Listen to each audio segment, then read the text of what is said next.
Hello and welcome to the two-man power trip of wrestling. I'm your host, JP John Paz. With me today, very special guest. You may know him as the Cuban Assassin. He's, of course, been at WCW, the WWF. He's been there in Japan. He's dominated Puerto Rico. He's dominated Portland. He is, of course, Fidel Sierra. Welcome to the two-man power trip. How you doing? It's great. Fidel Sierra, the Cuban assassin, the Cuban heavyweight champion, you forgot to say. Yes. Yes. What's going on in your world? What have you been up to? Oh, man, I've been doing, meet and greets. And I just got back from the gathering in North Carolina, Charlotte, and it was great. And before that, I was for Herb Simmons in St. Louis. And that was also great, such first class people. And I'm in the middle of sort of starting a promotion with some people. It's called Legends of Wrestling LLC, and I'm working on it. And it's, so I don't want to jump on it. So it just says, "Oh, here's another independent group or whatever." I'm just trying to do it the right way. Um, and I got a lot of stuff going on.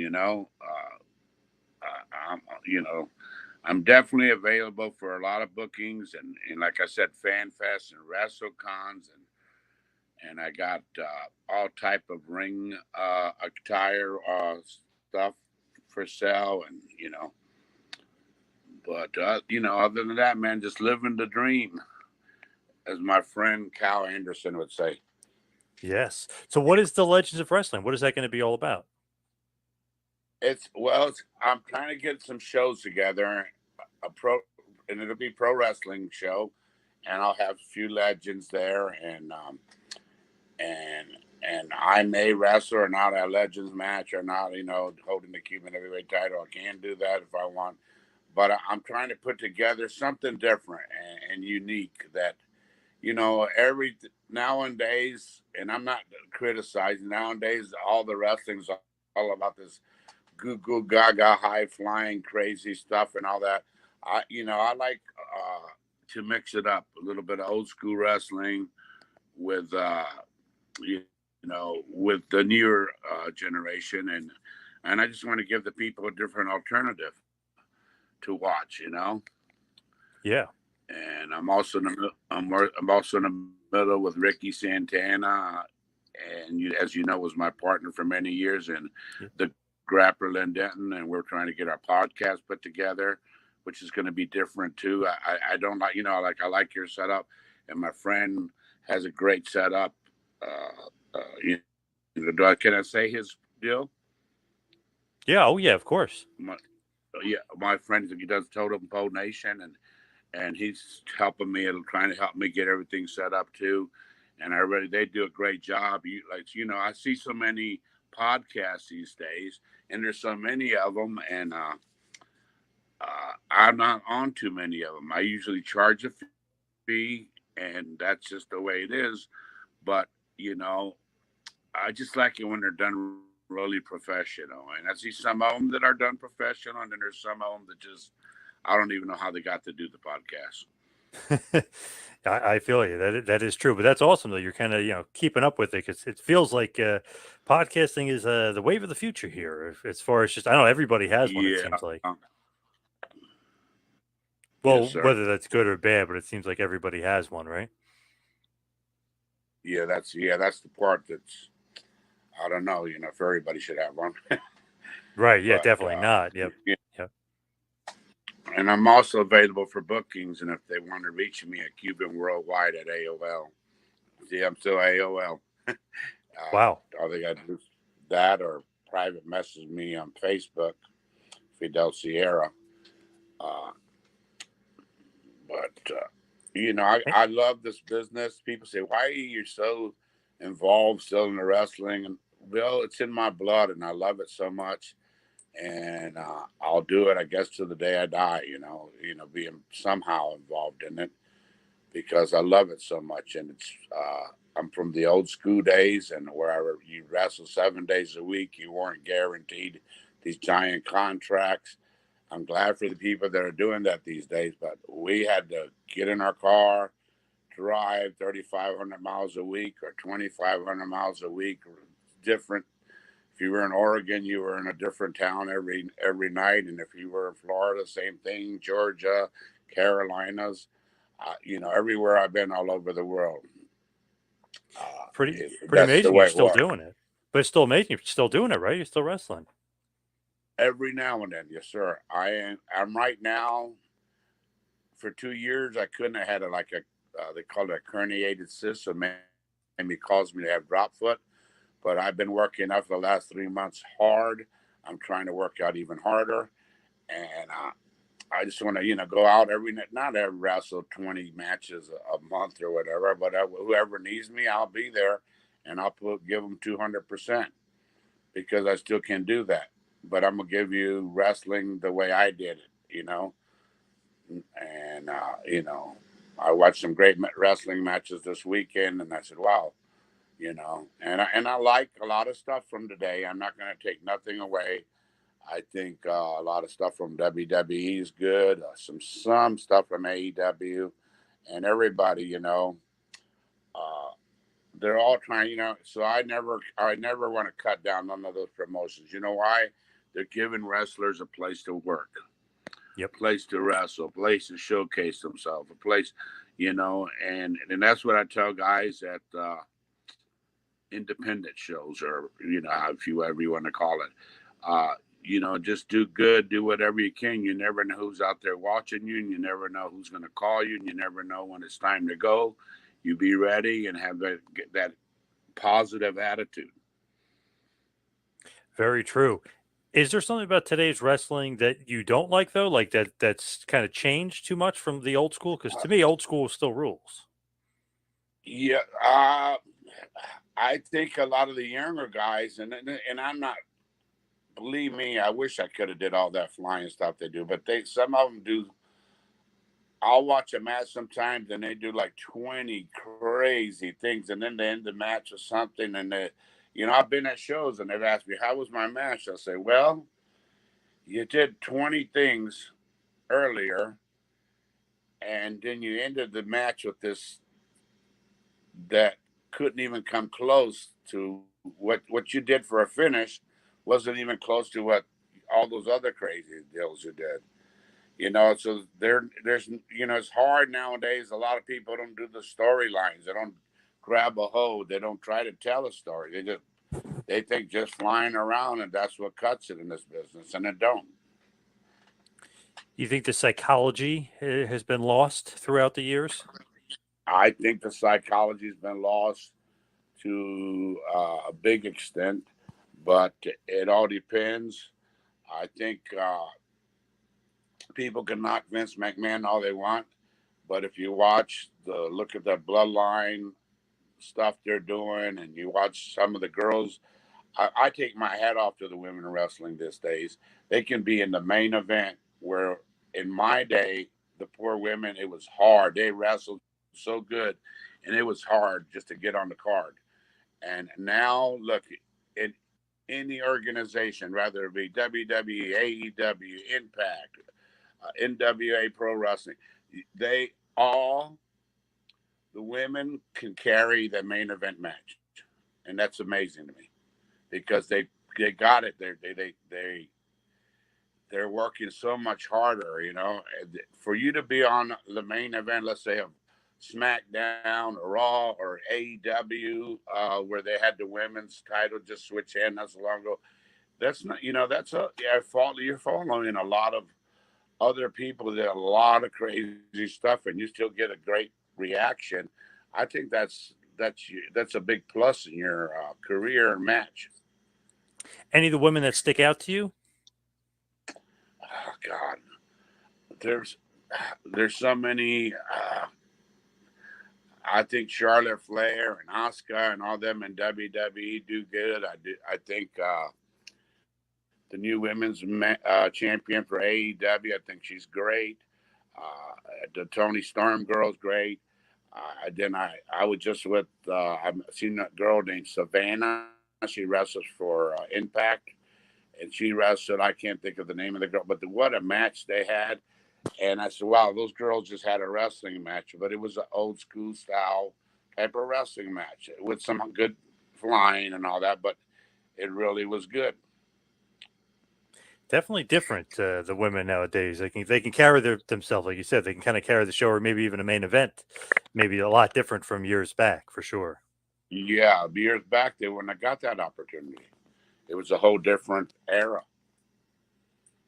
For sure. As far as you and your career going back, when you came into the business, I guess it's late 70s, trained under Hiro Matsuda. What was that experience like? Because obviously heard some stories of Matsuda being a pretty damn tough trainer. Yes, he was.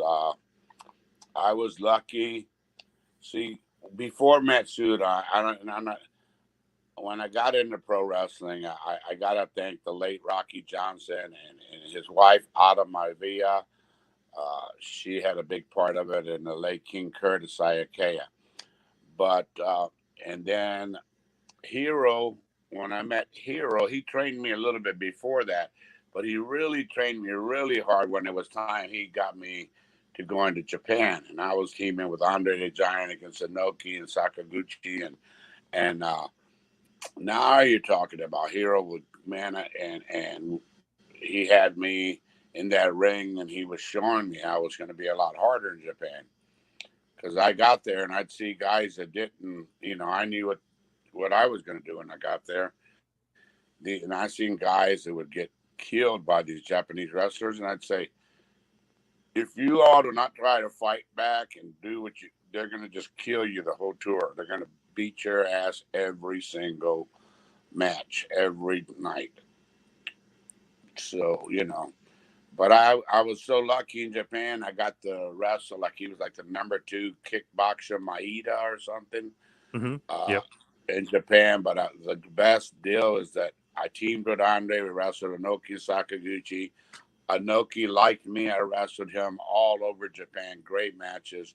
So, I mean, he would lay them in, and that's why the Japan style wrestling in Japan in those days, you can do all that stuff, and they every now and then they'd clap. They're so into the matches, and if you got them to clap, they're really something you did that they really liked, you know. How did you get over But there? How did that happen? Like, you got that opportunity?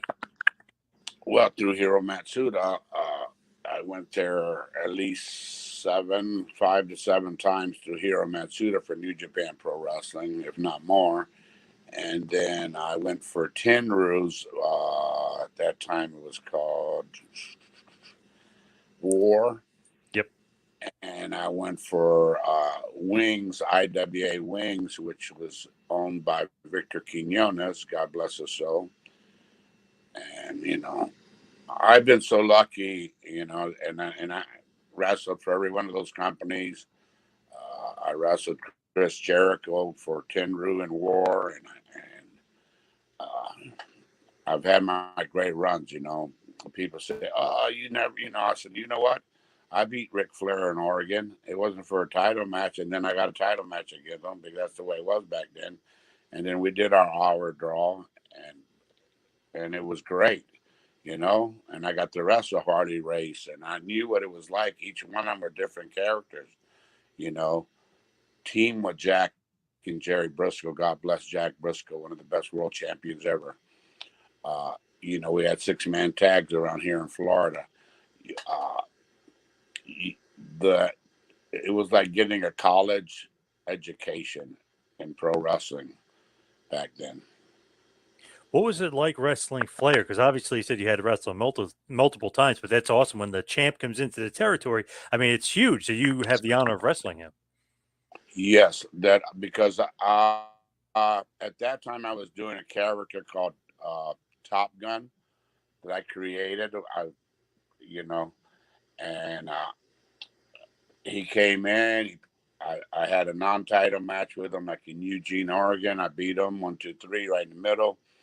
Then he came back a month later, so that got me a chance. I wrestled him uh, at the Portland Sports Arena, and it was an hour draw. And the people, man, my chest was bleeding by the end of the match. His chest was bleeding, but it was really great. And then I got to wrestle Ric Flair also in WCW a few times, but they were like 10-minute, 12-minute matches, and you know, so I always had a good relationship with Ric Flair. I had a good relationship with Harley Race.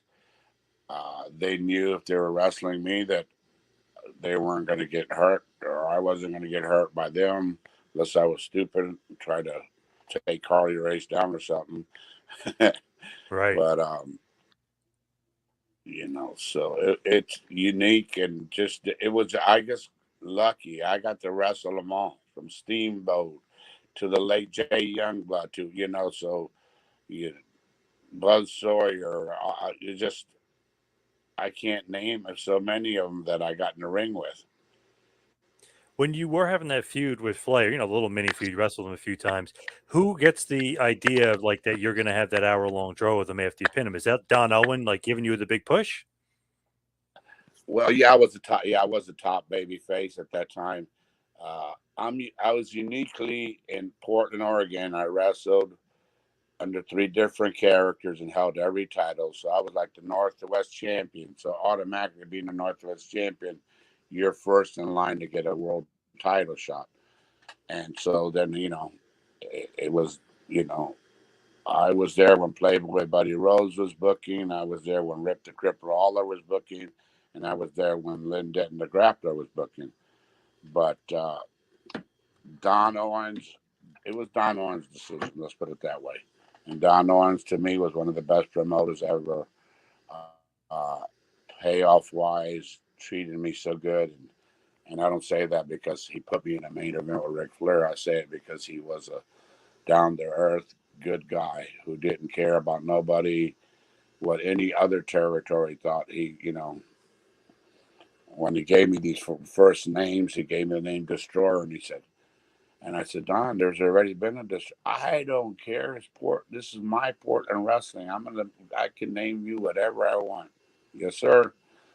And and he took care of me of that, and then I became the assassin. I told the same thing, and he jumped all over me. And then I lost a loser leave town. Went to Japan for 5 weeks.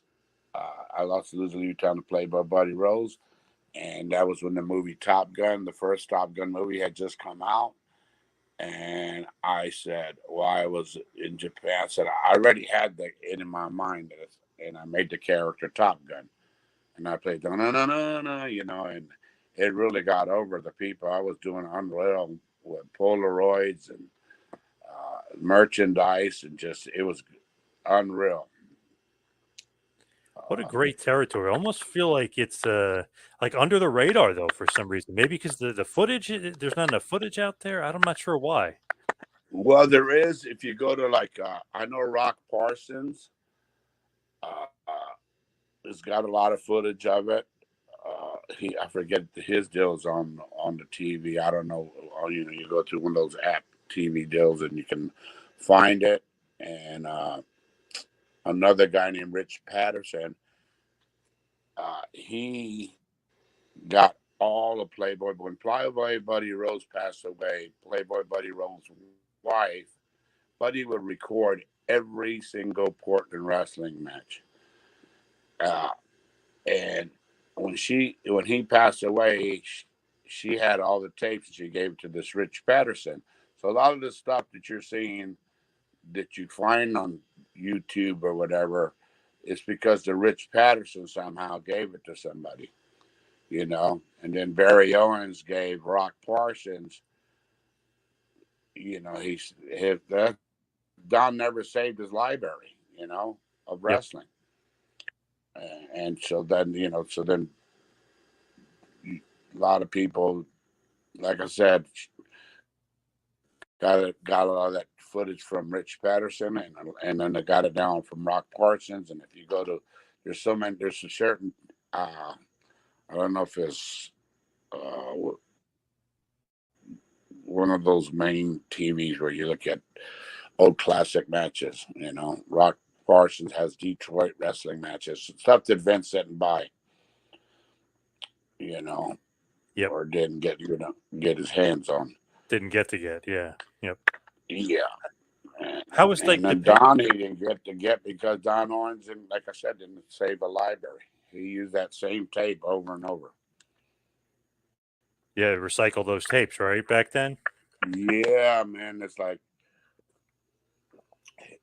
God. You know how much Vince would have bought all that footage he had from so many different guys. You know, you go from Roddy Piper to the God bless Bushwhacker Luke, Butch, and Luke, and they're all. He has so much footage. You know, had classic feuds there with Kurt Hennig, Jay Youngblood, Oh my God, yeah. Then you got Dynamite Kid, right? He made Dynamite his Kid was part his. of our deal there at one point. He would have loved to get his hands on that footage for sure. How was the pay and stuff over there, like as far as that territory and the travel? The travel, I tell you, you every Monday night you were either in Longview, Washington. You were close. Sunday was kind of hard. You'd be like in Pendleton, Oregon, or somewhere. That'd be like a 5 hour trip, and then you would do every other week Roseburg on a Tuesday, and then you'd go from Roseburg to Medford because you'd be in Medford and you're already halfway there, and then you'd fly back. Then you'd drive back to Portland, and then Thursday you were in Salem, Oregon, which is 15 miles away. Friday you were in Eugene, which is 120 miles away, and then Saturday night right back at the Portland Sports Arena. So it was like that was like a good, not like a crazy mileage territory. Yeah, not bad at all. Yeah, that's not terrible at all. What was it like with Dynamite? Because I know you guys teamed over there. So what was he really like? Bully, not a bully? What was Dynamite Kid like? Dynamite, I tell you what, I first met Dynamite in Calgary, and I never seen anything like it. I went in there and they called me Crazy David Patterson. I was beating guys with a little corkscrew in the side of the head, and I met Dynamite. He weighed maybe, I don't know, 150 pounds. He was the toughest son of a gun. Every night people would hit the ring on him, and they didn't know what they had coming, and he would beat the hell out of them. And because they looked at him all this, but he had so much heat, they were hitting the ring on him every night. And but then coming to Portland, and then when he came to Portland,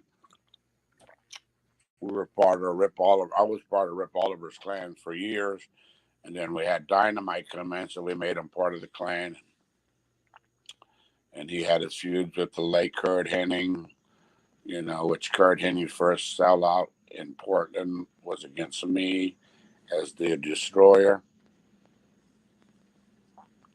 And, Kurt was a very good friend of mine, God bless his soul. And so Dynamite and Kurt Hennig had some wild classic matches. Was Dynamite a bully or no?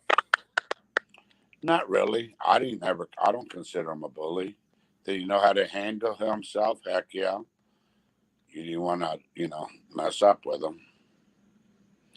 But it was one time we were like in one of those little rat cages. Me, Rip Oliver, and Dynamite had Kurt Hennig.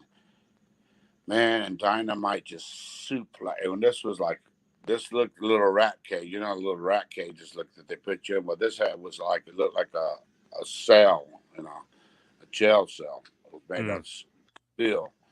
And he suplexed Kurt Hennig into that deal. And I said, oh my God, but that, Kurt gave it right back to him. And it was like, so it was, it was very solid, good wrestling. When you look at Mr. Perfect Kurt Hennig back then, obviously he wasn't Mr. Perfect yet, but obviously you could see, right? I mean, the talent is there, and so many great guys come through that area and become, huge stars in WWF eventually.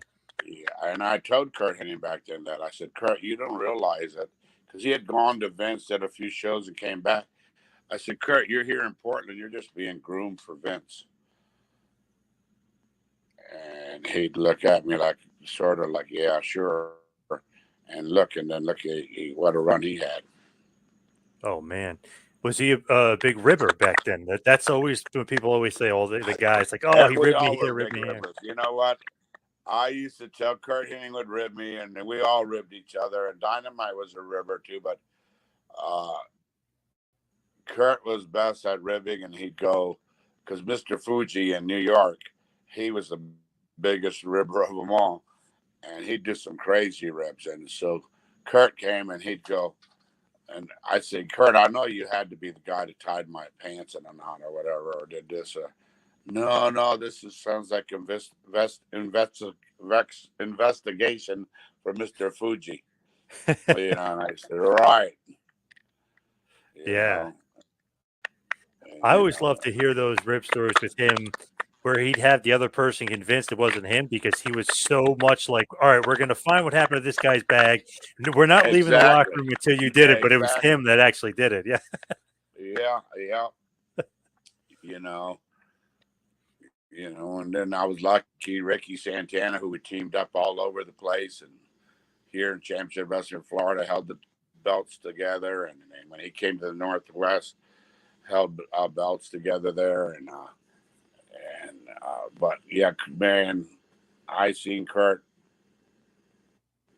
one time. He told me to come out of this building with him, and he had a boot in his hand, and I look at him, and he lights this TNT and he drops it in the boot, and the boom, and the boot just flew like 10 feet in the air, spinning, landed straight, standing up, and the whole bottom of the boot looked like somebody shredded it with a razor blade. oh shit. And so then he put the boot back in the dressing room, and I said, "Oh, I got to see the reaction of this person." And I said, "I can't believe he just did that." And man, and the guy goes to put his boots in right away. He's, "Oh, nice, Kurt Hennig," And Kurt said, "What are you talking about? I didn't touch nothing of yours, you know." And Luke Brown, the referee back then, he's passed away. Uh, he says, "Man, that looked like somebody put razor bladed it all to shredded it, but it really was blown up." That's awesome, though. Yeah, I love it. And they'd get Crazy you with rib, itching though. powder. They'd get you with itching powder, or you'd come back and you'd have padlocks on your bag, and I would be like,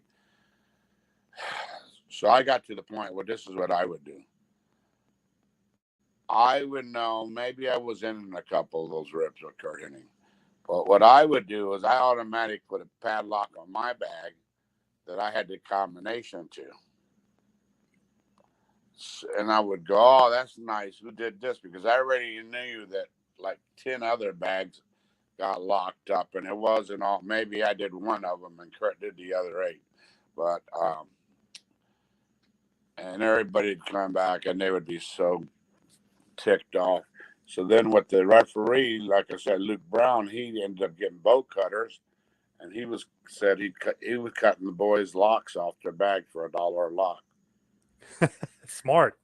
Yeah. So then, so then that right away, Kurt spun it around. How do you know he's not the one putting the locks just to make $1? Yes. Yes. Man. Ingenious. Yes. That's great. Now, through your But career, though. yes, sir. Oh, sorry, I didn't mean to cut you off. No, no, no. Go ahead. I was going to say, through your career, like you were like everywhere. It's crazy. Like every territory, you played so many different names. You mentioned the Destroyer, the Assassin, obviously the Saint. But when do you Yeah. become the Cuban Assassin? Because I feel like that's what you're kind of most known as. Okay. I get questioned on that a lot. When I was just now at this gathering, a guy came to me and I signed some cards, and 2 of them were me. The other 3 were the original Cuban Assassin. His name is Angel. Yep. So me and Angel were supposed to go to Japan. It didn't pan out, but we had took pictures together. And he told me, he said, "You should take advantage of this Cuban Assassin deal. I'm never going to go to Florida. I'm never going to go to Georgia. I'm never going to go to, And uh, I said, okay. So what I did is I did Fidel Sierra, the Cuban Assassin. And then some in Japan, I was just a Cuban Assassin. So that's how that got that name, because for a while his son wrestles as a Cuban assassin, and I had a little bit of heat with him, but he didn't realize his dad had gave me that permission, and now we all get along great. We talk on Facebook or whatever, but that's one tough cookie there, Angel. You don't want to get him mad. So he gave you the The blessing. original cookie. Yeah, he gave me the blessing. Like I seen Brock Lesnar on SummerSlam. I called it passing the torch. Gave that Cody, shook his hand, all that. Made Cody bigger than life now. You know what I mean? It's it's good when you see guys do that. It's like, look, Andre did it for Hogan, and when their first, what is the first WrestleMania, and Hogan slam Andre. Yeah, WrestleMania 3. Yep. Yeah, but Hogan didn't know he was going to get to do that, because Andre didn't let him know nothing. He went into that match, and then Andre let him slam him, and he beat Andre, I believe.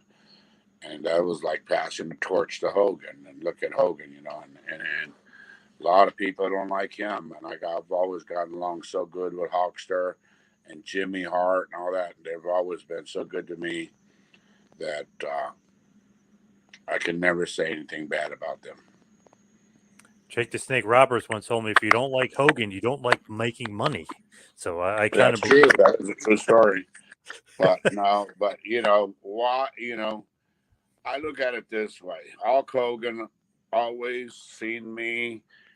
This was way before he ever got his first divorce, and he would invite me to his birthday parties and all that. And he didn't have to invite me. He would be in the dressing room and say, "Hey, I got a party." He lived by Indian Rocks at that time, and he said, "Come on over to the birthday party." And all these people couldn't believe it. I could walk in and say, "God, how did he could get in here?"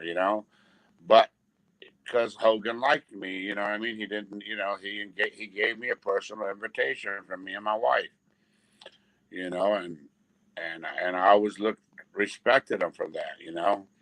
I seen the deal on Dark Side with Vince Russo and Eric Bischoff, but Eric Bischoff, we had a little bit of a misunderstanding, but we got it all cleared up. But Eric Bischoff, he really, he tried to do the best he could for me. But, things happen in this business, I could have been in WWE managing Razor Ramon, God bless his soul. But there's a big, long story about that one. It's in my book, so I don't want to give it away, but that I'm writing. So I'm in the progress of doing that too. Uh, uh, but, basically, Scott Hall cost me not to be able to go to WWF. Really? Wow, I never knew that. Wow. Yeah, it was just, I don't even want to get into it all, but, That was going to be your gimmick, though, after possibly? that. Huh? That Razor Ramon gimmick was possibly going to be yours? Yeah, but the name came up they came up in a meeting, and Kurt Hennig was in there, Van Silva, I don't know who else, and Scott Hall was in there, and they said, we got this perfect Cuban guy I want to bring in, real Cuban, da da da da da, and manage you, Scott. And then Scott said some stupid things, and that was it. I never got to come in as that, and I feel like that would have been, wow, what a break I would have got. Yeah, really. You did get to work there a bunch, right? I worked there a handful of times. I went from, I got along great with Vince. How you doing? He would always, Stephanie, they all, like Triple H knows me from, he was at WCW before he was there, but it just never panned out. That's why I tell these young guys, when I said earlier, you never know. You need to treat people the way you want to be treated and with the respect, because you don't never know which one of these guys can be in control. And you remember, oh yeah, I remember Joe Blow. Yeah, when I met him, he was such an asshole that then why, I hope I'm not getting in trouble for that. Then why should I, right away, he said, I don't want to bring that guy in, or I don't want that guy in. And that's just what happened, Eric Bischoff was given the game, told me and my wife fantasy, greatest angle, great gimmick he had for us, all that. Told me to get all my stuff, talk to Sting, get this stuff made up, all that. And 2 days later was all gone because Ole Anderson put the knife in my back, and a couple other people, and it didn't work out. And that's all it took back then, is somebody in a high power position, which Ole was like assistant booker or whatever he was back then. And that's all it took. And that ended that could have been a good career start, big name spot for me there. What would that gimmick have been? He wanted me not as like a Mexican because I'm Cuban, but he wanted me like with a Latin type robe. And my manager, Fantasy, which is my wife, speaks Swiss, Czech, German, all that. And their back dinner tape were going to Germany and all that. So they were going to combine the package and make, but it all got exonerated because somebody backstabbed, and that's just the nature of this business. If I told you how many guys I've seen going to have a big push, going to have a good, and then all of a sudden got trashed out of it because somebody badmouthed them, it's a shame, but it happens. So Ole and you, Ole Anderson, not a big friendship there? I would say no. I don't know what he had against me, but I know I was told by way higher ups it was him that really put the. I call it Tennessee. I call it the Tennessee handshake. Put that knife in my back and turned it. Wow. What was the relationship like with Eric Bischoff? Eric was good. I got along great with Eric. I mean, he would just say, hey, he would say hello to me, whatever. And, he'd try to do whatever he can for me. But even though I knew Hogan, whatever, and, the strongest guy that ever tried, Jimmy Hart was running Saturday night for a while. And he had me and Jim Duggan feuding. Because Duggan had pulled the TV title, so it was Cuba versus USA deal. And I'll tell you how bad this business is, and it's a shame. We got on a Saturday night show, we got like a 3.2 or 3.4 rating. Me and Duggan. Monday Nitro came, and their highest rating was like a 3.8 or 4 or whatever. And they told Jimmy Hart, cut that angle out, right? Cut that right now. And I'm like, well, why would they do that? It's and which nowadays that was back. Nowadays, if you look, heck, I see ratings nowadays of 0 point. This is good, and I'm like, wow, we were doing 3.2s and 2.8s and whatever. Yeah, that's amazing. Why would they want to cut that? That's a great number, especially for Saturday night. Yeah, and that's because they felt like they was outshining what they were doing at Monday Night Nitro. Wow, crazy. With WCW, you had a couple of different gimmicks there, right? I know, obviously, the Barrio brothers, but you feel like the Los Especialistas, right? You had a couple gimmicks there. Yeah, we did that, and then we lost our hoods to the Nasty Boys in Daytona at a Great American Bash, I believe it was, whatever. And but we already knew we were going to come back as the Barrio brothers, and they could have milked that, but it's another deal that's going in my book. But due to speaking up, Ricky Santana spoke up, and I don't blame him. And uh, he ended up leaving, going back to Puerto Rico. I stayed, and when he brought that up, there's this many Latin here, this many whatever. He brought that up, and about a month after all that, they had everybody in there.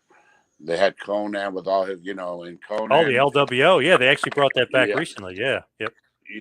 But Conan, I get the ultimate respect for Conan. I wrestled him in Puerto Rico. He came in the first time.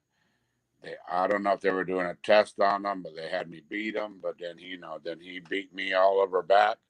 But it drew some money too. But Conan and I have always got along so good.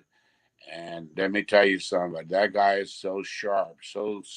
People don't look at him that way. But if you look at Conan, he runs that whole AAA office. And so there's more people, but I'm saying I give so much credit to Conan. He is such a down to earth guy now with me. He's always been. And I really got so much respect for him. And I love everything he's doing there for AAA. Uh, and and not because I'm trying to get booked there for a tour, my last Hmm. goodbye tour to Hmm. Mexico. But he's really straight up. I seen him at CAC, which is coming up again, uh, and he right away gave me a big hug and just those are the guys. When you see guys and they see you and they're way up, they're making good money, whatever, but they still remember you and they give you a big hug and said it's so good to see you. It means so much because some of these guys that have gotten that big headed or whatever, or got big headed because they're in a big position, they don't do that anymore. And I come in a dressing room, I hug everybody, shake everybody's hand, even and I just came from a show where I seen two guys go home and shake everybody's hands. It's not, it's not taught in our business anymore. Back in our day, oh my God, if you didn't do that, you'd be probably thrown out of the dressing room. Got to have respect. That's it. And a lot, I'm not saying everybody, a lot of people are not being taught that proper respect. When you look at your time in WCW, did you have a good time? I mean, did you enjoy it? I mean, obviously you were there for quite a while. Was it Oh yeah, positive or? I enjoyed every minute of it. The first time I went there. Like I said, I got a call from Kevin Sullivan and Ric Flair were like help booking it, and they said, "Do you want to come to WCW?" And I said, "Yeah." And they brought me in, and I wasn't on contract, but I was making pretty good money.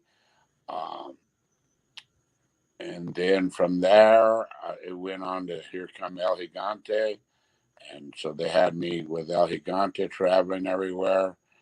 And, I was, they had to stay here in Tampa. I live here in Tampa, but they had to go flying him and keeping him. And Matsuda was training them.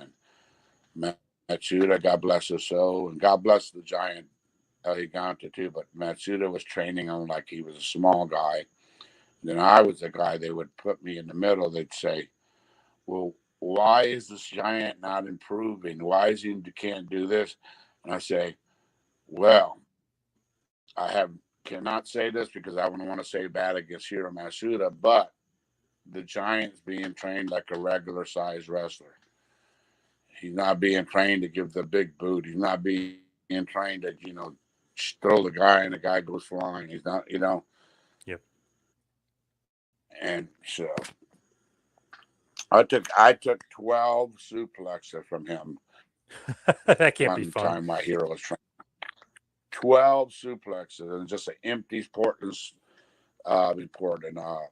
Sportatorium, and man, I was like, hero, I can't take no more of these. Oh, one more, because old school training.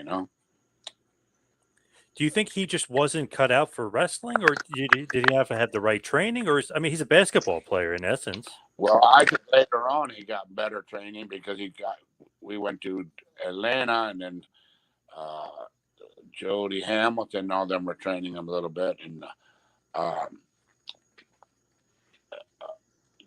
he could have been better. He hated the wrestling. God bless his soul, because he came to TV as he came for Ted Turner to be a basketball player because he was the second best in Argentina. But when he got here, when they got to Atlanta, they realized that he had knee surgery, and that they said we can't give you that. We can't have you playing basketball like that. So, but we can give you. I mean, they gave him a heck of a deal. I don't even know. He got a bonus even just to sign it, and then he became a wrestler. But he really didn't like it.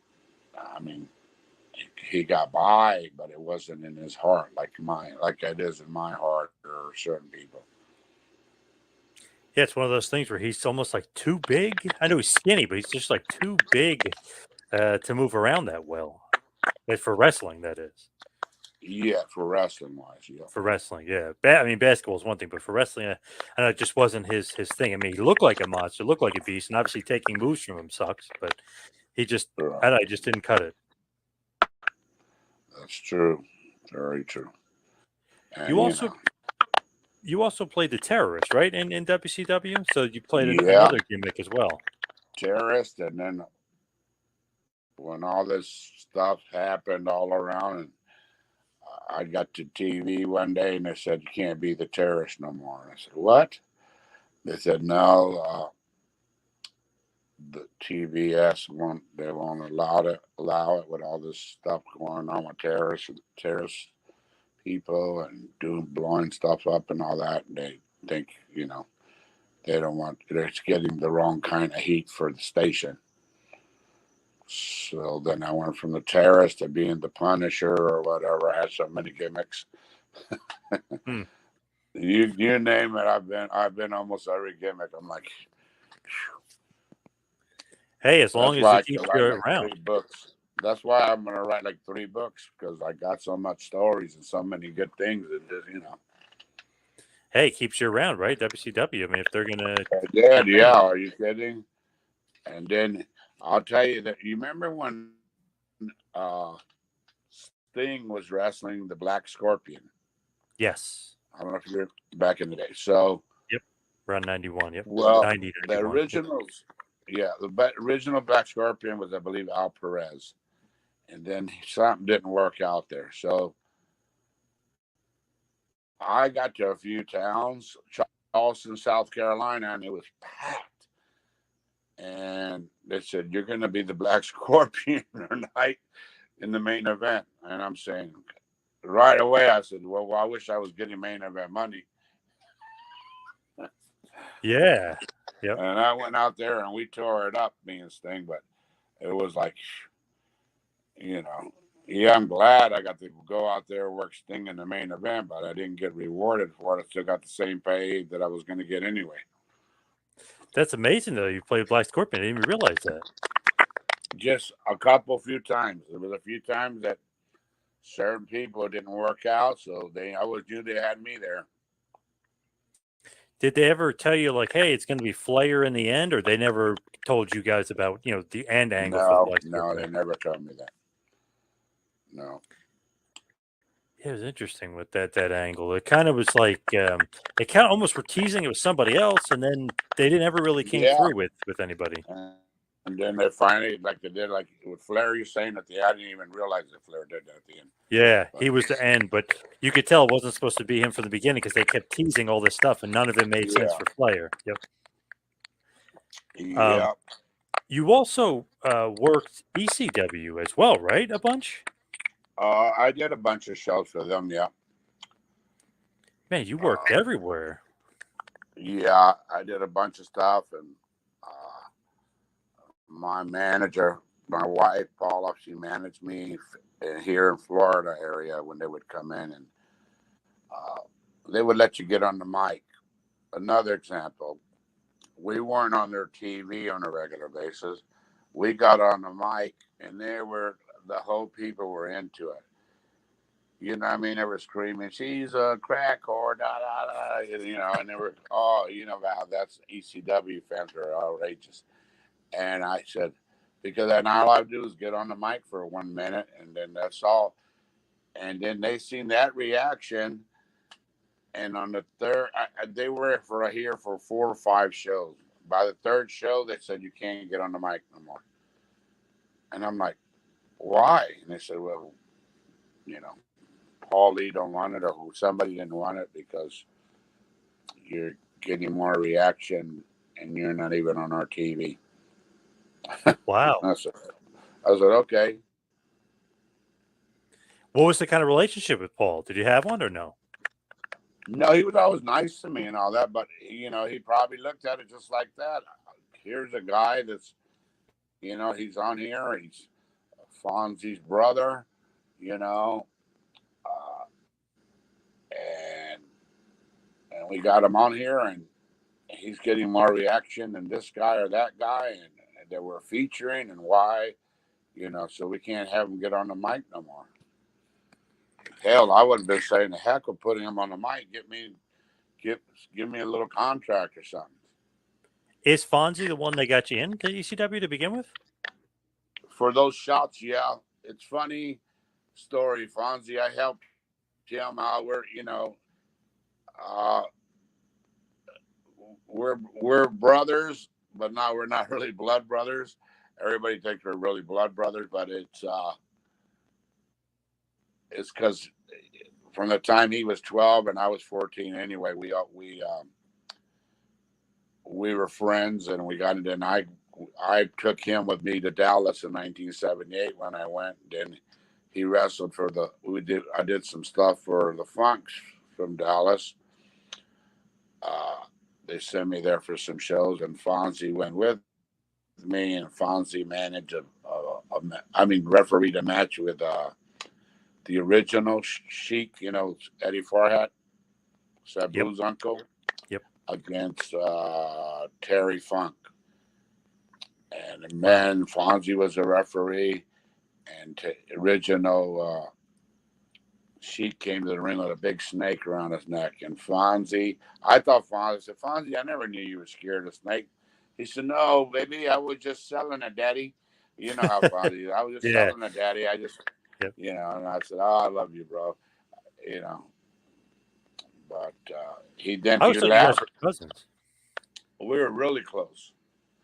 I mean, everybody to this day, a lot of people think we're blood brothers, but you know, we just grew up together. The same thing as being brothers. I just talked to him a little while ago. So he then came back to Florida, and because he had met in Charlotte, I was there, and Fonzie was there. He had met Paul Jones, and Paul Jones was there for something in Florida, and brought him in. So this guy, he referees, good referee, and he got a job refereeing. Yep, you helped him get in. You got him his big break, basically. Yeah, you can say that. But sure, you know, we're great. He's got they got a CCW is called here, and he's got a big birthday bash show. It's his birthday, the August 11th on Friday, and it's called Fonzie's Birthday Bash in Kissimmee. Nice. I can't think of the name of the place right now, but I'm so glad, you know, and I might go down there and Ricky Santana and just help celebrate his birthday. Nice. And that's a good company. That CCW is doing great here in Florida. There's a lot of other companies. That's why, you know, there's a lot of companies here in Florida, but there's a handful of them that do it the right way. I was telling Gangrel that he helps train students down there, and he trains them the right way. And I got so much respect for Gangrel. We go back a long, long way. We go all the way back to we were all in Puerto Rico with Luna and all that. But He teaches them boys on Mondays and Tuesdays and Wednesdays. He teaches them the right way, and that's what I respect. Is because there's so many wrestling schools, like we were talking about. There's so many wrestling schools opening up, but the people running it say, "I've been wrestling 20 years. Where you been?" You know what I mean? And I don't mean it bad. They ain't worked for no major company. They Right. might have, how many matches have you had? They think because even if they think because they are good workers, a bunch of them. I give mine, but some of them ain't as good as they think they are. But they put themselves over on Facebook like they're the next Rock or something, Yep. As we hit the wind down here, we head towards the finish. I just have to know, like, your favorite territory, because if you look at it, I mean, my God, WCW, ECW, WWF, JCP, Huh? Portland, Japan, Canada, Puerto Rico. I mean, you have worked literally Mexico, Yeah, everywhere. Australia. Australia, yeah. Where's your favorite place to work? Huh? Where was your favorite place to work? I'm losing you. Your favorite territory. My favorite territory? Yep. That's a hard one, man. It's a very hard. Portland was one of my favorite territories. Florida was one of my favorite territories. I loved the Carolinas, but and I loved going for New Japan Pro Wrestling and England. I was in England for 3 months for a guy named Brian Dixon who just passed away, and he had me and my wife, and we were making some good money there with him, and he treated us very well. And God bless him. Where so many of our brothers that are leaving us in this business. Unfortunately, yeah. Life is short, man. I wake up every morning. I thank God that I woke up in it, and I got. I don't know if you've heard of ketamine. I got Yes. this Yep. ketamine treatment. My doctor approved it at St. Pete Rejuvenate, and this Dr. Anna, I call her Dr. Anna, and she did a heck of a job. It helped my pain level from a 10 to about a 4. It's so good, and that's when you meet these great people. It changed to a more positive thinking on everything, and I'm not trying to, I giving them that plug because they deserve it. And if anybody in Florida needs that they do all kind of treatments there. It's really good. But back to the favorite territory, I don't, man, there's so many. I love Puerto Rico, you know, and Carlos Colon, I call him the Hulk Hogan of Puerto Rico. I had so many great feuds with him, and we packed places all over the place, all over Puerto Rico. We packed them in, and I had a feud with him in Caguas, Puerto Rico, and everybody couldn't believe it. It was like for 4 weeks straight, we packed them in almost from sold out to a little bit less than sold out, but I respect Carlos Colon a lot, and that's one great territory too that I worked. And Love it. everybody always brings up the Bruce Brody stuff, and I don't like to talk about that. And God bless Bruce Brody because he's a very good friend of mine. His wife Barbara Goodish, it's a very, very good friend of mine, and I don't like to talk about that dumbass, whatever would happen there, but things, it just happened, and I just don't want to even talk about it. Just it's disgusting, but what can you do, man? Yeah. Insane story as far as Brody. But what are you up to next? What's next for you? Huh? What's next? What do you got I coming up? lost you again. What I got coming up? I'm trying to get on some fan fests as legends. I got the Legends of Wrestling I'm working on. I'm working on the podcast. Um, I'm trying to, if anybody wants to buy any ring worn merchandise from me, I got the original Cuban heavyweight belt. I was just offered $7,000 for it, and Charlotte at the gathering, but I think it's worth $10,000 myself because it's the original since 1998 or 97. I got original robe that I wore all over. That's that I'm asking $2-3 for.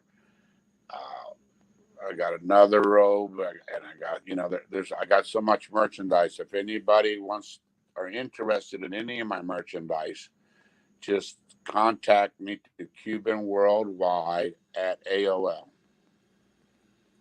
All right, awesome. Where can everybody find you besides that on social media? Are you on Twitter and stuff? Are you on social media?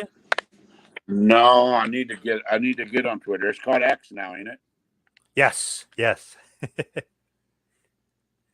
So I guess they'll contact you on your AOL name. But Mr. Sierra, thank you so much for all the time. Really appreciate it. Or they can private message me through the, Facebook. But the best deal would be email me through Cuban Worldwide. I got plenty of pictures. I got good old school pictures. I got a sweatshirt with a package deal from when I was in Germany with the Ultimate Warrior was in the main event. With me in a UWA title, and I'm trying to sell that picture with that sweatshirt. I got so much stuff. You want to get rid of. I was just looking. I got a trophy, and it's the Wrestler of the Year here in Florida, 1988, and I was like, wow, that's got to be worth something.